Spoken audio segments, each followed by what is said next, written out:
Hello everyone, it's Silvia from Parcel Locker. Welcome to my channel. We've got so many things to open here today, and I'm sorry about the setup. This is not my usual setup because I'm actually traveling.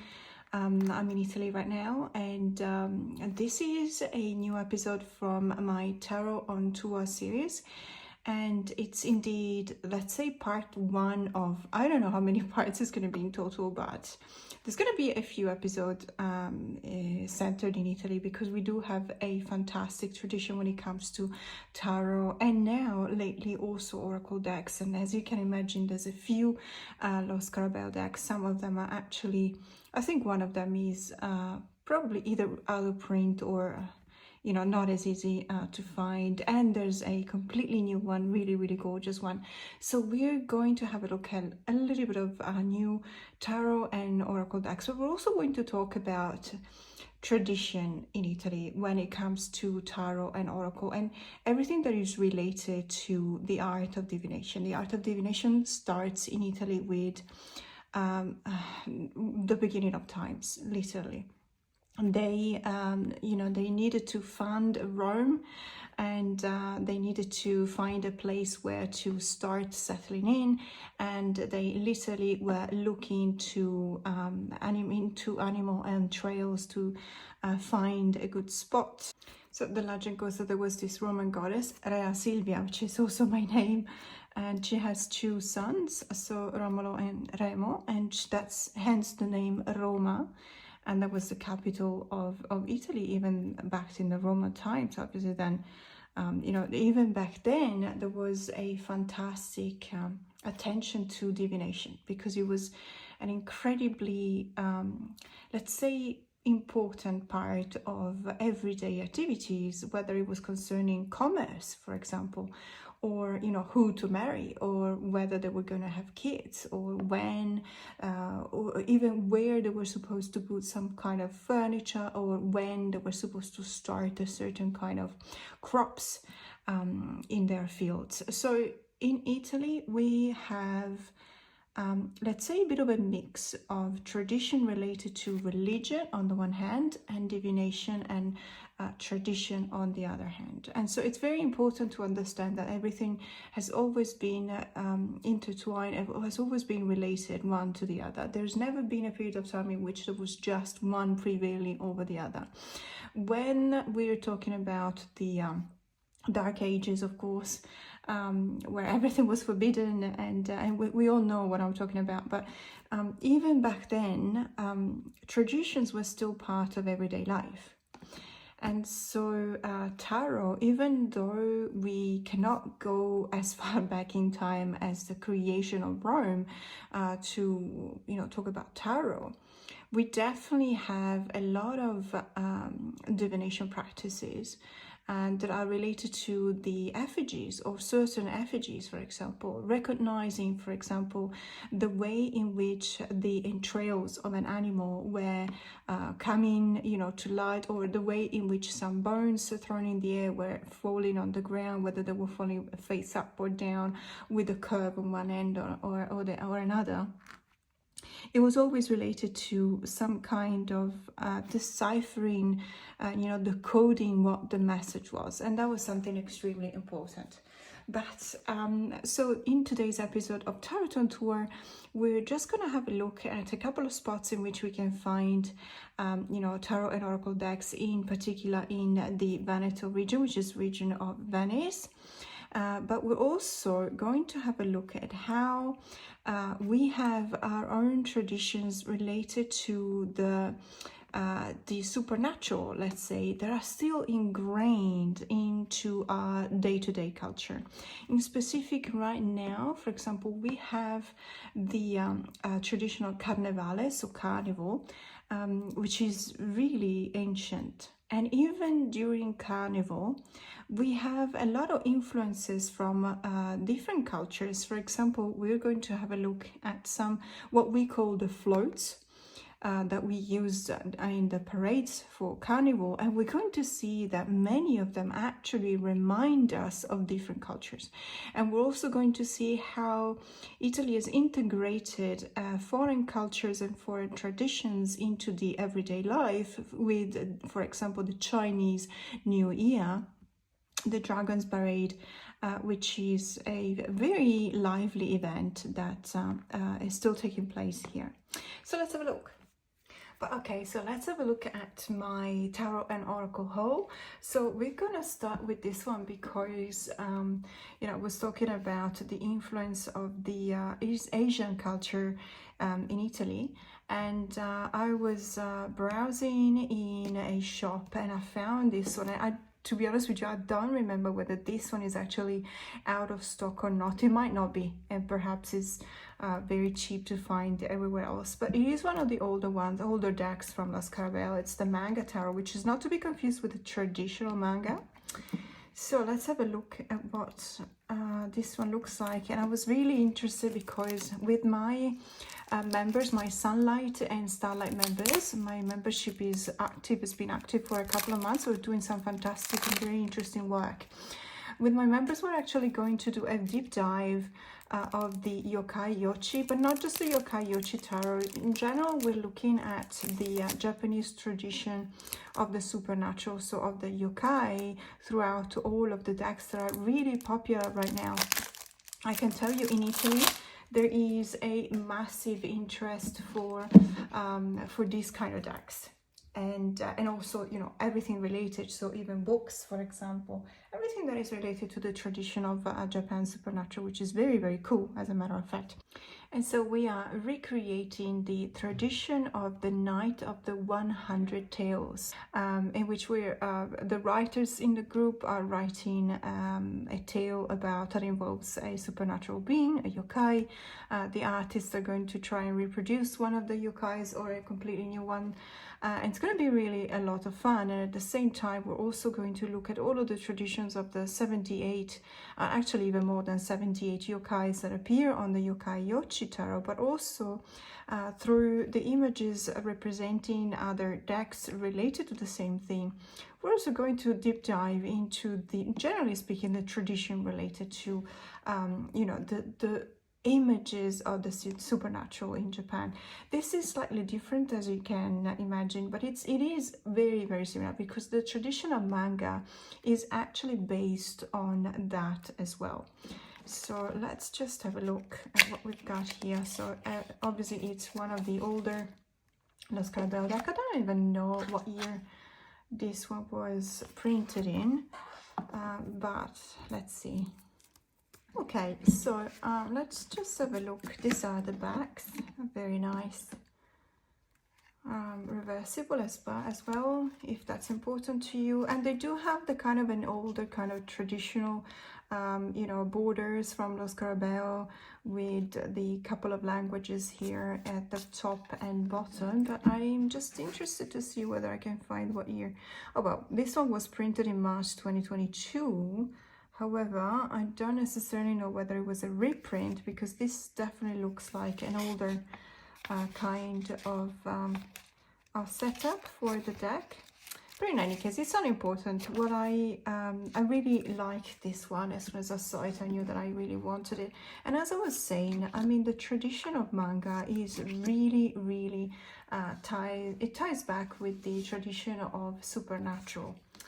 And it's just, you know, because it is a kind of art in the Japanese culture, it's the kind of representation that is specifically called manga. And it's basically, it's a graphic novel. But it's all of the stories that we can find in these images, I bet, you know, 90% are probably related to a supernatural being. Like in this case, for example. Now, I'm curious to see whether for each and every one, at least for the major arcanas, I really want to see whether we can actually trace it back. So, as always, we have the little white book with all of the languages, which is fine. We're kind of used to it anyway. And this is the English part. So, for example, this is... Oh, I just want to see the devil because I think the devil was probably... Or even the moon. The Chariot, Justice, the Sun, the Moon, Harmony, Dreams, Thoughts, Imagination, Intuitive Understanding, Perception of Things, going beyond appearance. Harmony in giving and receiving. Not really. It doesn't necessarily talk about if there is any kind of story related. It doesn't really talk about it. And I'm just thinking, just in a way, I'm trying to go back to the Italian side, but just in case I write something more, but no, that's exactly the same. So, you know, it would be very interesting once we get to know all of the yokais, or all of them. It's quite impossible, but it would be very interesting to see whether we can actually tie back some of these images to a yokai or two. In any case, these are very beautiful cards, I have to say. I have been looking for a decent, or something that I would really like, you know, a deck that shows the tradition of manga, but in the older kind of tradition, because nowadays they always have a very distinct kind of feel to them. And even though those ones are very nice as well, and just for you to have an idea, I'm talking about a Los Carabao deck as well, which is called the traditional manga, which ironically is actually more modern than this one. This one to me responds to a more traditional kind of, you know, art style to represent the characters, for example. And these are more reminding me of the manga or the anime that I was used to when I was a kid.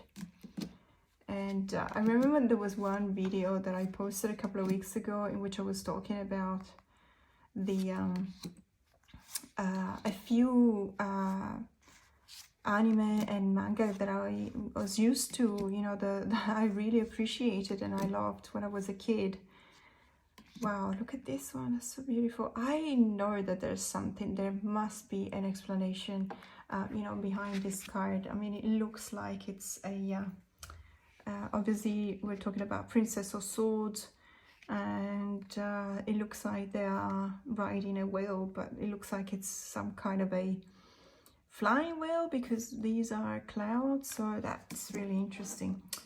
It would be very nice to see whether there's something that tells us a little bit more about these cards. But in any case, so I just saw this deck and I really thought, you know, this is really tying back with the traditions that is more pertaining to the Japan Supernatural. So I thought about buying it. Let's see what else I've got. Okay, so this next deck, I am so excited about it because it's the Ciro Marchetti Mystic Palette Tarot. I think that this is actually the German version. Now, this one originally was an indie deck. However, there is, yes, it's definitely a German version. There is, you know, this German version that has been picked up by Königsfurt Urania and has just been printed, and it's a mass market deck. Let me just grab this one. Let's see if I can open it without damaging anything and without hurting myself either. And in April, they're also going to print, I don't know whether it's going to be also in the German version or perhaps even an English one, but also going to print the muted color palette. You know, so it's the Mystic palette, but it's a muted or sepia tone. Also originally an indie deck. So very happy about this one because Ciro Marchetti is absolutely fantastic. I really love Ciro's art style. He's an amazing illustrator and he is so expressive. It's absolutely fantastic. Now this one obviously is in German, which is fine because nowadays it's very easy to translate. If you got Google Translate, you just have to point your lens from your camera you know, to the page, and then you tap on the text, and if you link it to Google Translate, you can actually be translating it immediately without even having to take a photo of the book, of the text, let's say. And you probably know this deck because obviously a lot of people have shown this deck. I've seen it in many channels. You know, the indie version, obviously we're talking about a different kind of quality because this is much more affordable. As you can imagine, it does have a price point more typical of a mass market deck rather than an indie deck. I think the indie deck sells for about $70 US or something like that, whereas this one, I don't remember exactly, but I think I paid something around possibly 20-25 euros for it. So just to let you know about the quality of the deck, it's actually an excellent quality. It reminds me a little bit of Lo Scarabeo cardstock. It looks like it's slightly bigger. As a matter of fact, let me just try it out with what we just seen, the Manga Tarot, which would have been a standard tarot size. Just to compare it and see, I think it's slightly bigger. I'm not entirely sure. Yes, it is. So it's got the same height, but it is slightly wider, which is kind of nice actually. I like it. I appreciate that. I mean, I like both sides, of course. And this is the full color version, which is really gorgeous. I mean, the colors are really standing out and really, really beautiful, as you can see. And at the same time, because it's borderless, we get even more of the images.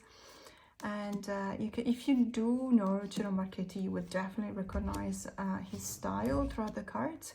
There is so much intensity in all of these cards. There's a lot that can be said about the power, you know, the intensity and the power there is definitely coming out of the cards. I love this death card.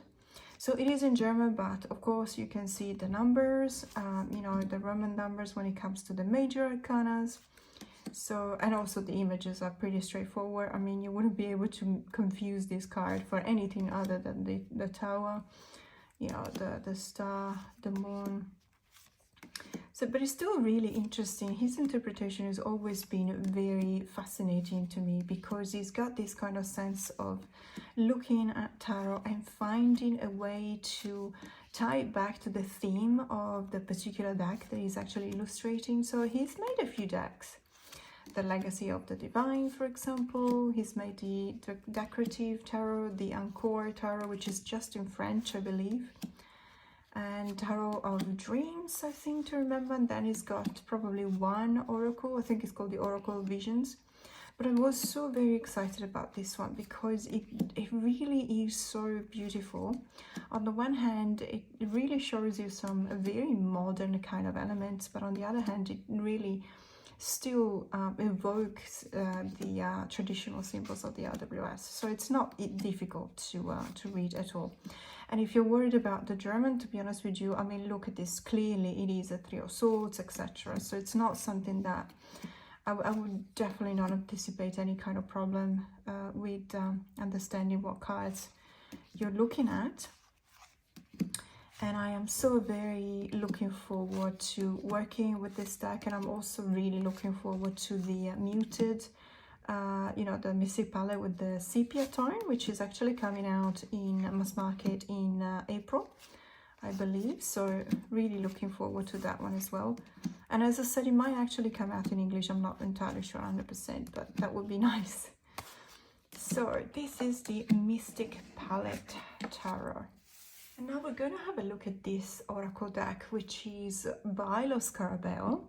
Paolo Barbieri is actually quite famous in the Italian scene when it comes to both tarot and oracle decks. Although oracle decks, to be honest with you, out of, you know, what I remember, this is the first one, but I could be completely wrong. I do remember that he's the author of a couple of tarot decks. This is the Dante's Inferno oracle cards. And having appreciated Dante's Divine Comedy ever since I was little, because it's just absolutely fascinating, and as you can imagine, the Inferno chapter of the trilogy is even the most fascinating one, and I'm really looking forward to this. I know that it's been in circulation for a couple of months in Europe, but obviously it's you know, we would have had to wait at least 6 or 8 months to get it in Australia. And because I'm here, I actually have access to it, so I'm quite excited about it. Now I have to say that, as always, Lo Scarabeo is just sticking to a very low number of cards, which is not necessarily something that I like. I do appreciate some of their oracle decks because they are really, really beautiful. But on the other hand, I would really prefer a higher number of cards. So this is 36 oracle cards, and this is even better than the 32 because in most cases you will remember some of my favorite oracle decks. One is called the Journey of a Lonely Soul, for example, is only 32 cards, which is it's either 32 or 33 cards, which is very disappointing because you have something really beautiful in your hands and you just want more cards because you also want to be able to have a bit more of an association, you know, when you use them paired up with a tarot deck. But it is what it is, and I'm not complaining. I'm just happy that at least it's, you know, we're getting there slowly. So for 36 is already better than 32.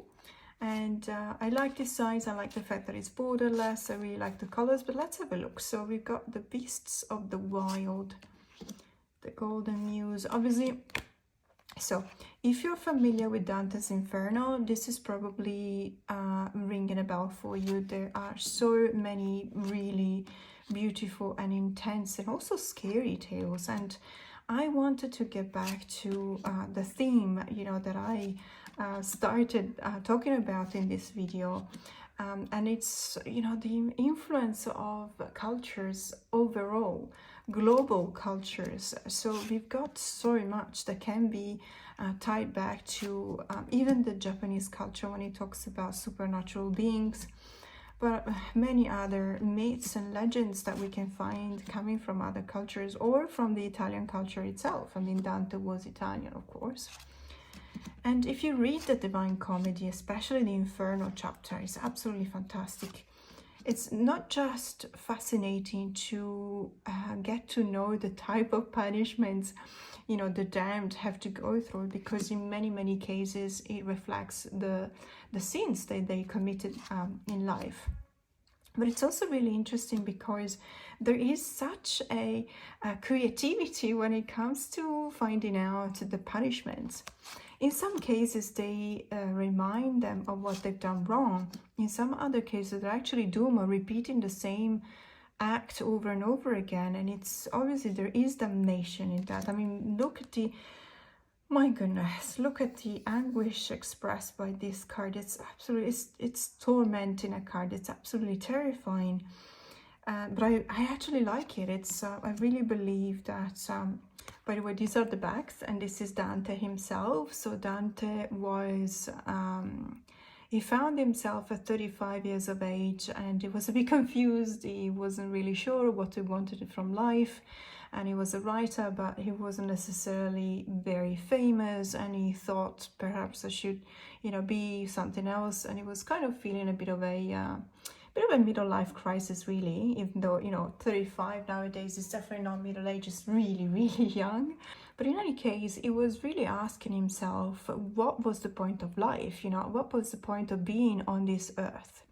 And it's also because he had been dumped. Sorry to dampen, sorry to make it so simple, but he had some trouble in love as well, okay? He was in love with Beatrice, but it wasn't going so well. And so in many, many cases, art is the expression of trouble. And whether that trouble comes from love or from suffering, for example, it doesn't necessarily matter, because it's something that it truly reveals the soul of the artist.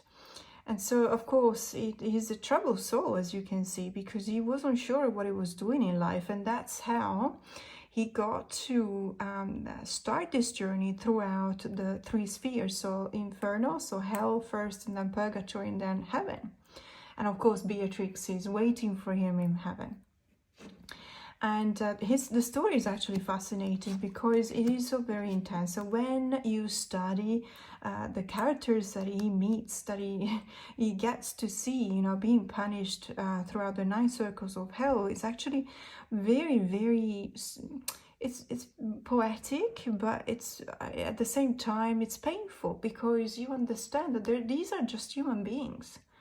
I mean, there's always some reason why a person has got to the point, has reached the point in which they sinned. so they behave immorally. And in many cases, it's because they couldn't resist their own humanity. And that's just, what are we supposed to do? We are human beings, we're just accepting that. But that, if that is leading to one of the circles of hell, what are we supposed to do then? We cannot deny our humanity. So it is a very intense kind of book. It's not, so what I do recommend is not reading it directly translated, because obviously it was written in the style of the time. If you do find a version that is actually in prose rather than poem, then I highly recommend it, because the stories, especially in hell, the stories that you will read about are so very intense and moving. You know, they're very moving, touching, they're fascinating. And they will make you think that, you know, that there's if these things had happened to you, would you have been able to resist temptation, for example, or not? So this, I'm very excited about this deck, very excited about using it. And I thought that it was a really good deck to be buying in Italy, because obviously Dante is from Florence, and so it's going to be very interesting to see all of these legends that are legends. I mean, what he's been writing about these stories. And one really funny thing that I just wanted to say, because if you have ever tried writing something yourself, you will know about this. Dante had some political enemies, of course, and they're all in hell. So I thought it was so funny, because every time that he was looking at people in hell, he would find his competitors, you know, other poets, for example, and he just decided that they were so bad that they ended up in hell. And it was taking some kind of a revenge. And I thought about myself, and whenever I feel like someone has done something wrong, or, you know, has not been nice to me or something like that, I imagine writing a chapter with them being in hell or something, being punished for whatever they've done. So that was actually quite fun. So the next deck is a bit of a surprise. I have absolutely no idea what this is. It says Lo Scrigno delle Streghe, which is the Sorcerous Chest. And it's got only, well, a book and only 25 cards. But it's for magical practices and for divining destiny, for divination purposes, by Devin Forst, and it's been published by Rizzoli, which is Italian. And I just had a quick look at the back, and I saw these couple of cards here, and I thought that they looked really interesting. I don't know what these are, but it's going to be interesting. I mean, I don't necessarily think that it's an oracle deck, but it could be something that is related to cards, you know, related to magical practices. I really don't know. So it's going to be really exciting to find out together. And let's see. So it's a rather large, I think it's a rather large kind of book. Yes, it is. It's a larger kind of book, but it's always nice to have a larger book. You know, I always like that. And these are the cards. Okay, unsurprisingly, it does say that it's only 25, so it's a very thin kind of deck, which is fine, you know, because it doesn't always, I mean, I did just say that I want at least, what did I say, 44 cards when I was talking about the oracles produced by Oscar Abel, but it's fine. So let's have a look at the book. Obviously, it's in Italian. But this author doesn't sound Italian, so you might be able to find this in English, perhaps, you know, published by a different publisher. So it talks about what is a witch, and then it goes on talking about tradition, the color green, why do they fly on a broomstick. It looks really beautiful. It's got this kind of antiquated look, which I really like. What is magic and its uses. That's a Mandragora, by the way. It looks really interesting. I think that, as I was saying, it probably looks at a lot of magical practices, divination and prediction, for example. So, for example, this is palm reading, and tarot, of course, and oracle decks, and the pendulum and bibliomancy as well, and using crystals and astrology as well. And then we find spells, It's beautiful, really beautiful book, I have to say. Very fascinating, absolutely love it. And then it talks about, of course, a few well, historical, well, also these are the familiar. So it talks about historical characters, but it also talks about, you know, what they used, torture. Geez, okay, well, we don't want to see that now, do we? But it's nice to, you know, look at all of this, because it's obviously very, I imagine, I haven't read it obviously yet, but I imagine it's quite accurate, or at least I would hope that it was. And oh, okay, so we've got a little bit of description of the cards as well. These are divination cards, so it's divination, and we've got, obviously we got the alchemical elements. We've got terra, which is earth, with these cards, and then we've got water, fire, air, obviously, and ether or spirit, and that's it. That's fine. And some bibliography as well, which is always interesting. Let's have a look at the cards. I'm really curious about this one. I mean, it could be something really, really interesting. Okay, so these are the cards. I really love the art style, and I love the fact that you have this prevalence of the blue color, the blue and the blacks. We've got Circe with protection, sensuality, and excesses. And a snake, transformation, rebirth, and hidden knowledge. Mandragora, which is Mandragola in Italian, and so on and so forth. That's really, really interesting. So we've got a bit of a mix. We got, obviously, we got historical characters, but we also have, you know, familiars. For example, we've got plants, belladonna in this case. We've got tools like a cauldron. So that's going to be fascinating. This is more, to me, this is more, it's not necessarily for divination. It's obviously something that I will look at when I'm actually going through the book and I'm reading everything that is related to the cards. It's going to be very interesting to, you know, go back and forth and have a look at these ones. But I don't necessarily think that 25 cards is enough to use for divination. What I could do, this one, I think it pairs up really well with the Novice Witches, the Oracle of the Novice Witches, which in itself actually pairs up really well with the Barbara Walker Tarot. So I'm guessing I might, you know, pair them up all three together and use all of the cards of the three decks. But yeah, they're actually really beautiful. I love that. I mean, look at this, it's really fantastic. Very nice. And the next deck is actually a French deck, and I'm quite happy to say that Amazon Italy, but also in a few of the bookstores that I've been to, there's very good access to French decks. And I have to say that I'm quite jealous, because it looks like when the French remake a mass market deck that is already in the market for the English version, they somehow make it different, slightly different. And I have to say that in many cases, the versions, the French versions are actually better when it comes to the cardstock or perhaps the layout.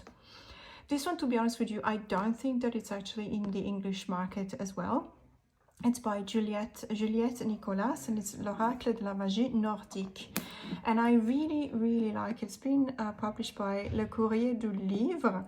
And I really like it because it looks like it's got a very chunky book with 232 pages and also 46 cards, which is actually, you know, as we say, it's actually really good because it's more than 44.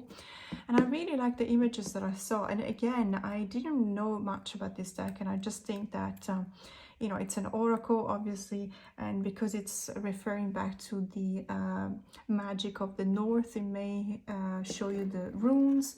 So let's have a look. As I said, it's gonna be really fun, this video, because I have absolutely no idea what I what I bought. So this is a really, you know, it's not just an unboxing, it's a first impression, and it's hopefully really fun. Okay, so let's have a look at the what we've got in the box. So we've got, as I said, it's supposed to be a booklet with 232 pages, which is this one here.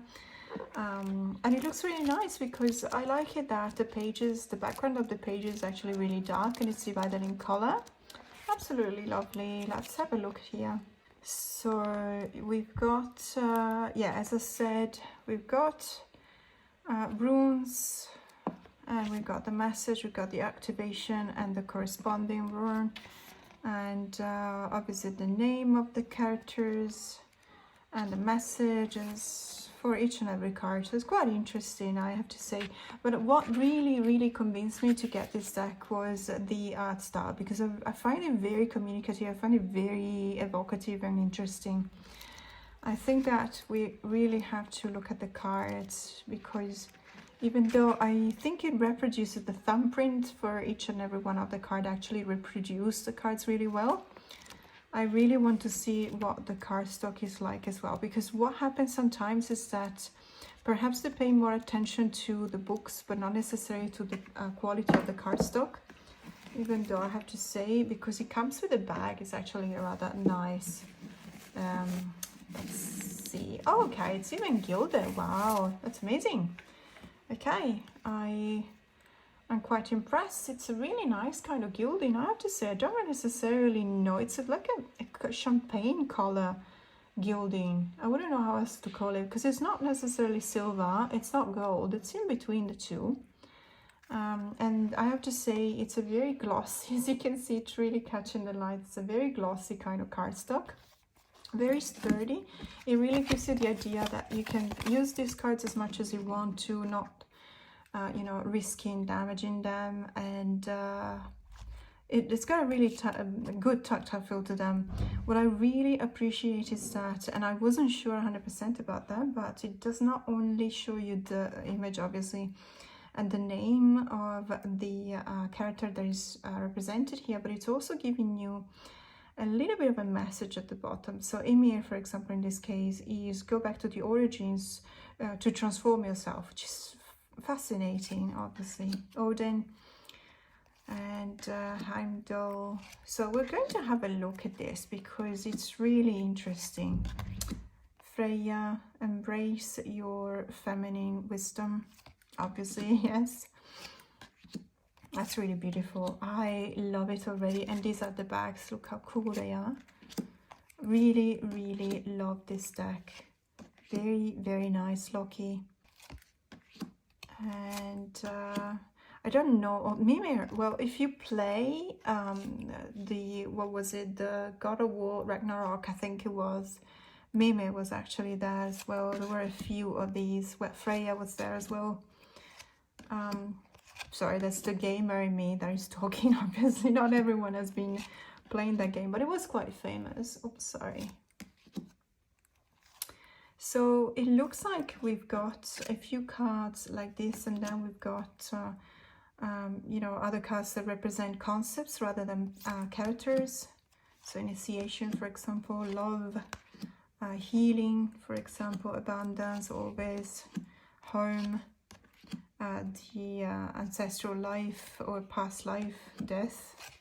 And then we go back to the names that pertain to the Nordic traditions and culture. Gungnir. That's really interesting. I really love this deck. These are Odin's crows. Really beautiful deck, I have to say. It's got this sense of Nordic magic to it, which is really interesting. I need to check out why there's this difference in the color and on the background, but it's going to be really interesting. So fascinated, really happy about this deck as well. So this is, as I said, the Oracle of the Nordic magic. And last but not least, when it comes to Oracle decks, I am so very excited about this one. So this is Oracle de la Sorcière Guérisseuse. This is 62 cards, so I'm really happy about it. And it's by Artemis Rose, and the illustrations are by Stephanie Grass. I actually follow the creator on Instagram, and I was really admiring their work, the artwork and the style, and I saw this deck practically coming to life, and I couldn't wait to get my hands on it. And I don't even think it is available on Amazon Australia. So obviously when I saw it on Amazon Italy, I just knew that I had to get it. And I'm so very excited about opening this one. So this is a really beautiful 2-part box, very sturdy, I have to say. It's gonna be a problem packing everything, all of these decks in my suitcases. I always have the same problem whenever I travel. I buy way too many decks and then they weigh a lot and I have to send them back and it's gonna be expensive. And then I always complain and then I tell myself I'm never gonna do that again, and oops, here I am doing exactly the same thing. But this one is absolutely gorgeous and I will never regret buying these ones.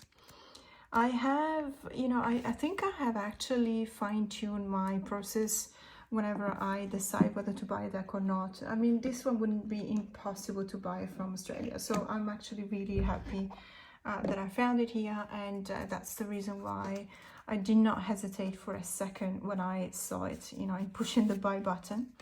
So let's have a look. It's a very large size deck. And yeah, it's really interesting. It's very beautiful. So cardstock quality is fantastic. Again, this really nice kind of gold gilding.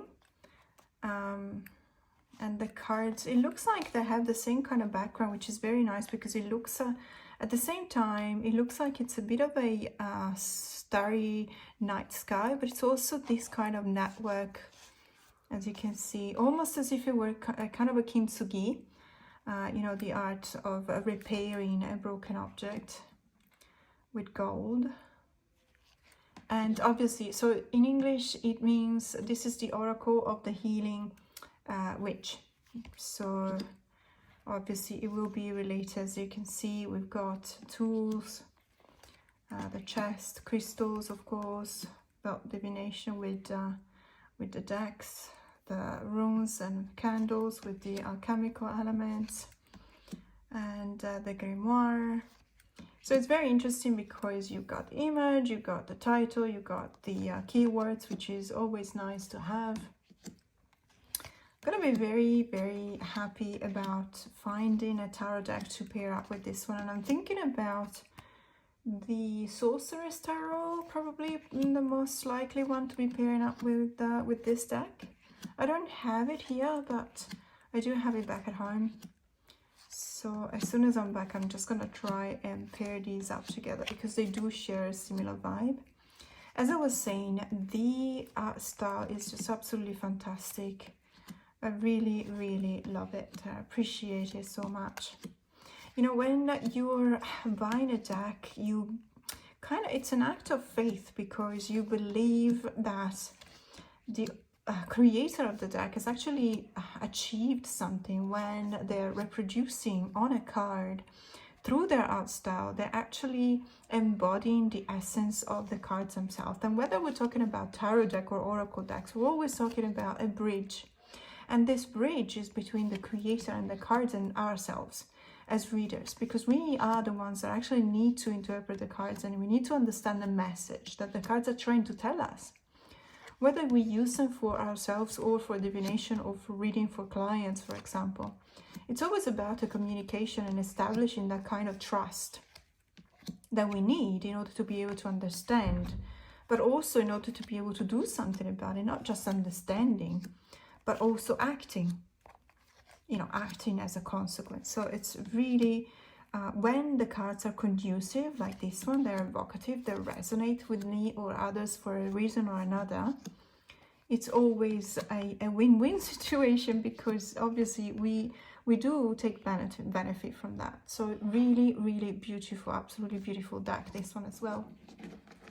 And now I just wanted to show you this because this is a box of washi tapes, and I absolutely, when I saw it, I was captured immediately because there's lots and lots of really cute things.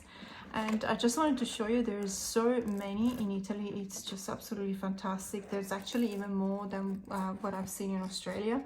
Perhaps not so many on Etsy, like stores, Italian stores where selling washi tape, but we do have a lot of import from, mostly probably from China, not necessarily from Japan. But I mean, have a look at these. Aren't they absolutely gorgeous?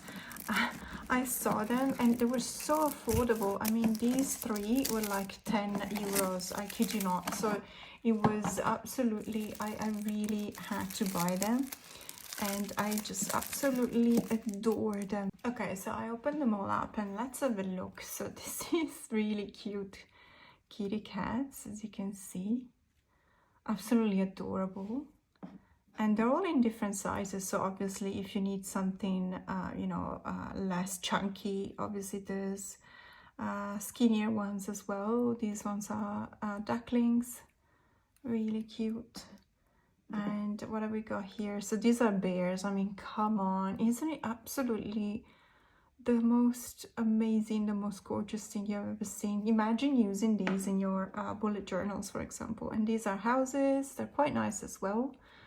Really, really like these. And we also look here, we've got dogs. These are really cute as well. And what else we got? We got fish. We got all sorts of fish, all different sizes and species.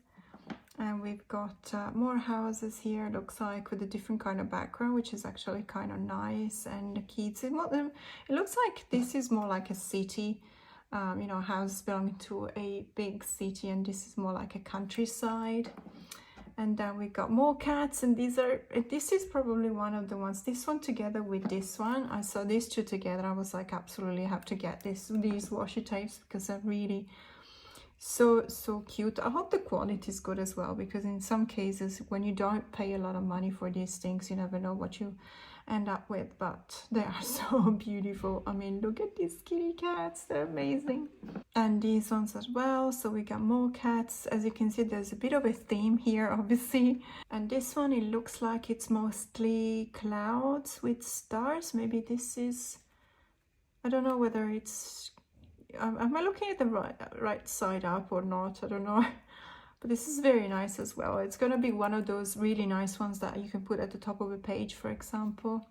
I'm already thinking about how to use them. And more cats, because, well, you know, I have 2 cats and they're back at home and I really miss them, and I hope they're okay. I actually know they're okay because we have a pet sitter staying at our place and taking care of our cats. These are bunnies with a lot of carrots. And then we've got something that planets, I believe. I think these are planets. And then we've got really beautiful trees like this one. And then a starry sky in the countryside, really, really beautiful. And then we've got more carrots because, you know, you have to eat healthy. So different shapes of carrots. And we got more stars and planets and the moon. And more cats because, well, you know, you never have enough cats. When it comes to washi tape, you never have enough cute ones. More stars. And more, no, these are not cats actually. This is a bit of everything. I see all sorts of animals here, which is kind of a different, you know, it's nice because it's a bit different from the other ones. And then we got owls and all sorts of birds, which is really cute. Look at these ones, they're kind of whimsical as well, so I really like that. This one is a bigger one, and it's got bigger kind of buildings, looks like, you know, older buildings. It reminds me a bit of Prague or even Budapest. Really beautiful buildings. And to end, you know, with another really cute one, it looks like these are penguins, or perhaps some penguins and other birds as well, but absolutely really cute and beautiful. So that was it for today. This is the haul, my first haul from Italy, and there's obviously going to be more because this is just the start, and there's going to be other places in Italy because, as I said, it's kind of ingrained in our tradition. Obviously not the washi tape, although you do see them when you go to stationery stores in Italy as well. But what I'm talking about is tarot and divination in general, which is definitely ingrained in our way of life, day-to-day life. So it's going to be really interesting to have a look at the differences, especially if you've been following my Tarot on Tour series. You will see that every place I go to, I try and have a sense of the background of divination in that specific country. Because what I'm interested in is understanding what is pushing human beings to try and understand what what things may come, and having a way to divine and to know what's going to come next. And in many cases also, because they respond to the need to understand how to do many things in their lives. So divination and tarot are always going hand in hand, and they're also going hand in hand with tradition, which is always something to me fascinating. But thanks so much for staying with me till the end of this video. More to come. Have a great day.